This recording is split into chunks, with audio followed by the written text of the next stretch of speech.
Hello everyone, welcome back to the channel. There are a lot of claims lately that Israel's nuclear deterrent has been destroyed by a massive strike from Iran using Russian missiles. Some of those claims are dramatic, but how much truth is there behind them? In this video, we'll walk through what is known, what remains unverified, what the technical and strategic implications might be, and what it could all mean for future deterrence in the Middle East. First, what are the key claims? The headline idea is that Iran, possibly using Russian applied missile systems, launched a strike that significantly degraded or even neutralized Israel's nuclear deterrence. Another claim is that Israel's prior attacks on Iran's nuclear program, especially during what has been called the 12-Day War, in June 2025, along with recent missile exchanges, have drastically weakened Iran's ability to deter, thus shifting strategic balance. Some have gone further to say that Israel itself has now become vulnerable. What is verifiably true so far?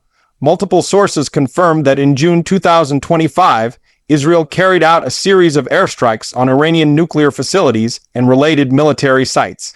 The Natanz enrichment facility, for example, suffered surface damage and disruption to supporting infrastructure.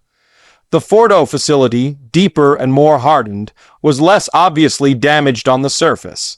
Some missile production infrastructure in Iran, including sites that produce solid fuel and missile launchers, has been targeted. On the Iranian side, there is also reporting that they are rebuilding sites destroyed or damaged during these strikes.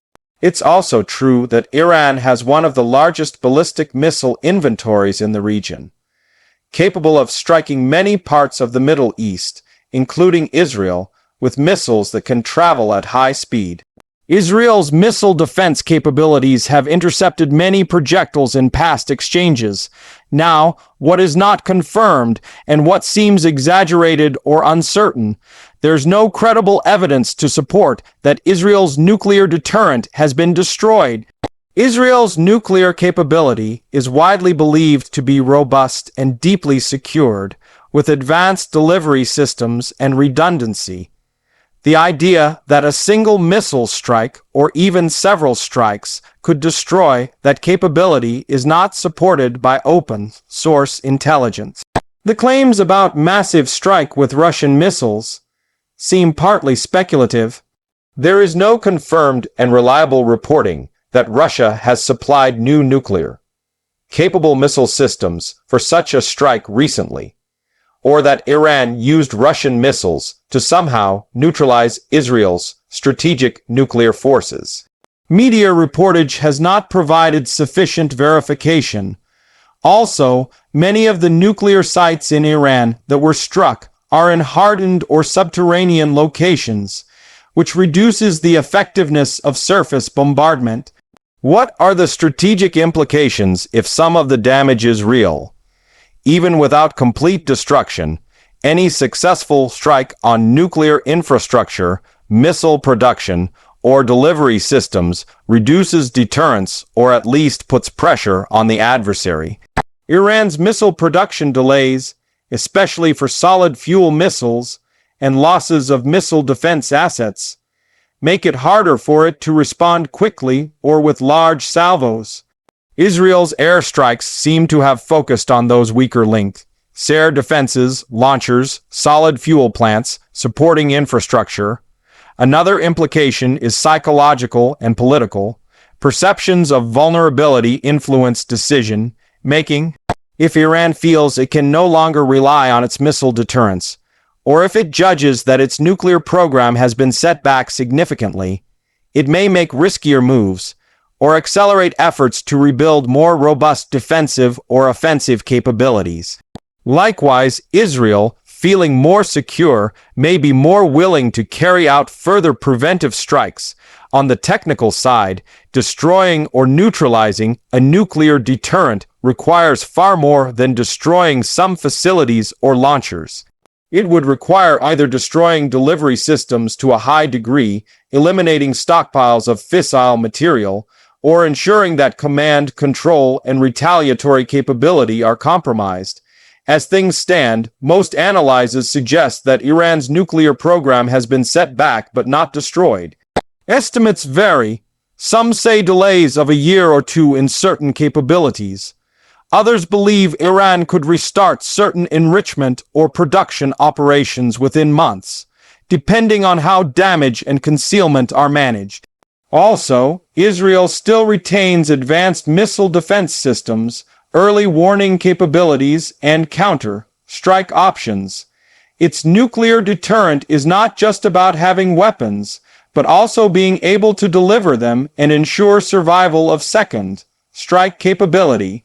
That means that even if some systems are degraded, the deterrent effect likely remains. What might be driving the narratives that Israel's deterrent is destroyed? Media sensationalism plays a role. Using dramatic language helps catch attention. There is also political framing. Actors interested in showing strength or weakness may exaggerate what has been achieved. Disinformation or propaganda may push one side to overstate the effects of their strikes, and the other to downplay damage or emphasize resilience. What comes next? Iran is rebuilding missile sites, but some key components, like planetary mixers for solid fuel production, remain missing or disrupted. That will limit the speed at which older capabilities can be restored.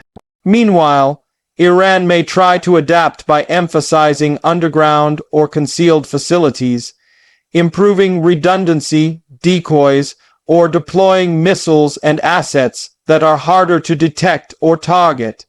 On Israel's side, the logic of deterrence pushes for maintaining strong intelligence, precise strike capability, and resilient defense systems. Israel may also work to degrade Iran's ability to strike back, either directly or through proxies, by using diplomatic pressure, cyber operations, and further strikes on missile supply chains. In summary, while there is evidence that some damage has been done, missile launchers destroyed, missile infrastructure damaged, nuclear facilities partially impacted, there is no credible proof that Israel's nuclear deterrent has been destroyed. The more likely scenario is that Israel weakened parts of Iran's deterrent or at least created uncertainty. Iran, on the other hand, has been pushed back but certainly not eliminated. If I were to rate the claim Israel's nuclear deterrent destroyed, on a scale from 1 to 10, I would put it around a 2 or 3, very unlikely, mostly hype. The truth is more complex, more gradual. What should people watch for in coming weeks if this situation is to develop? First, satellite imagery and technical assessments about damage to underground nuclear sites. Second, declarations or leaks from intelligence agencies about how much fissile material remains or is compromised. Third, any movement of nuclear-capable missiles, change in posture, or shifts in doctrine from Iran or from Israel that would reflect a new vulnerability or perceived loss of deterrent. Fourth, diplomatic maneuvers or escalations, retaliatory strikes, new sanctions, or alliances.